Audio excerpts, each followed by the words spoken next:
Race number 5 at Ascot on Wednesday will jump at 4:40. It's the Devil's Lair handicap over 2,200 metres and in replay. Let's go back 2 starts to Stafford's Lad's win at Bunbury. On the outside, Let Go. He draws the whip now. Comes out after Golden Bonnie, though. Master Pearl's got to run through, coming at them as well. And so Stafford's Lad down the outside at the 200. Master Pearl, Golden Bonnie. Now Stafford's Lad. Stafford's Lad on the outside of Master Pearl. It's Stafford's Lad getting a half, 3/4, now a length. And Stafford's Lad comes away. Stafford's Lad has won from...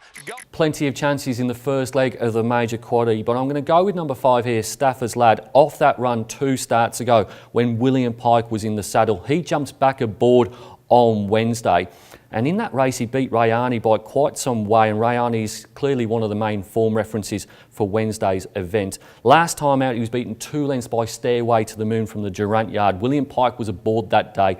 I think Stairway to the Moon is quite a decent stayer in the making. The way that Stairway to the Moon won at Ascot a few times ago was really quite eye-catching. So Stafford's Lad goes on top. From number 4, Oriental Rose, who was a tragedy beaten here 2 weeks ago. Jade McNaught was in the saddle that day. Clint Johnston Porter takes over here, so she loses the claim of 3 kilos, but she does get the senior jockey aboard. She should have beaten Rayani that day. That brings me to Rayani, who had Jason Brown in the saddle on that occasion, led all of the way. It was a good rating race, and there just simply wasn't a run for Oriental Rose, and the protest was quite rightly dismissed. Emma Stent takes over here, so brings some weight down, but it is an apprentice taken over from a senior.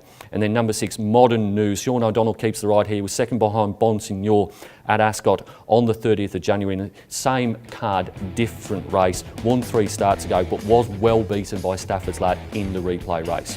Top selection in race number 5 is number 5, Stafford's Lad, to beat 4 Oriental Rose, 1 Rayani and 6 Modern News. Race number 6 at Ascot on Wednesday will jump at 5:15. It's the Little Creatures handicap over 1,600 metres and in replay. Let's go back 2 starts to Paddy Shadow's win. To come into it. Make Mine Champers is underneath of Paddy Shadow. Ancient Hope behind them, travelling okay, looks for a run. Spiritual Warrior, Absolute Magic got squeezed up on the inside, but here's Paddy Shadow steaming down the outside, has raced up, taken the lead. Lucky Linda Lulu got the inside run. Paddy Shadow in front from Lucky Linda Lulu, and Paddy Shadow comes away to beat Lucky Linda Lulu. Paddy Shadow was far too good for a similar field in the replay race, including Lucky Linda Lulu, who is number 7 in this contest. That was over Wednesday's course and distance on her second last start, and she lost no admirers for mine in finishing 8th behind Crystal Valley, beaten 3 lengths here on the 2nd of February. That was a very high rating race. It was over 1,800 metres. She drew a horrible gate 13 in a field of 15, and I thought she ran quite well. Back in trip, back in grade, she goes on top. From number 4, Danefin, who's been running quite well in harder races, graduation 66 pluses, and then last start was down at Bunbury, was beaten 3 lengths by New Age, went pretty firm in the market. Has drawn gate number 12 here. That is a bit of a knock, but he is a danger and he's capable of winning this at his best. A horse that doesn't win out of turn is Lucky Linda Lulu. She did win 2 starts ago, beating Regal Council, but just the 2 wins from 23 starts. Has got nearly 3 lengths to make up on Paddy Shadow, but does get a nice gate. And a very interesting runner is number 3, Fields of Vision. The bar plates come off this horse, has drawn gate number 11. Alan Kennedy rides. He takes over from Matteo Ortier. I like some of the form here, you know, around the likes of Akiko and Jupiter Rising, particularly Akiko first up, or not first up rather, but in that 1,200 metre race trying to qualify for the regional final from a difficult gate here. 1,600 metres, a different assignment. I think this horse has got some ability. Top selection in race number 6 is number 2, Paddy Shadow, to beat 4 Danefin, 7 Lucky Linda Lulu and 3 Field of Vision. Race number 7 at Ascot on Wednesday will jump at 5:45. It's the Lavazza handicap over 1,400 metres and in replay. Let's have a look at the trial of Lady Sass.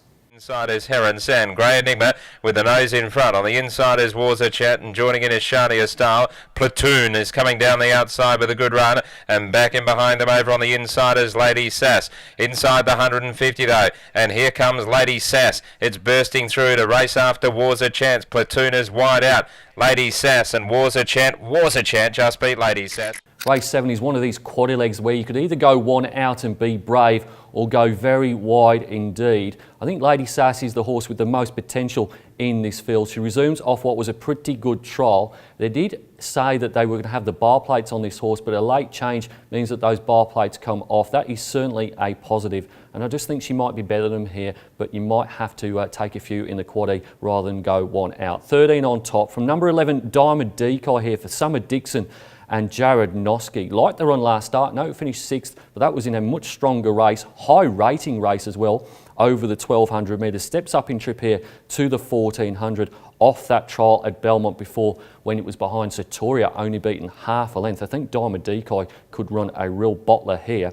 Number 10, Champagne Gal, gets William Pike for the first time, gets gate number 2, maps really nicely, won 3 starts ago in maiden grade, and since then has finished 4th and 5th at Ascot and Bunbury.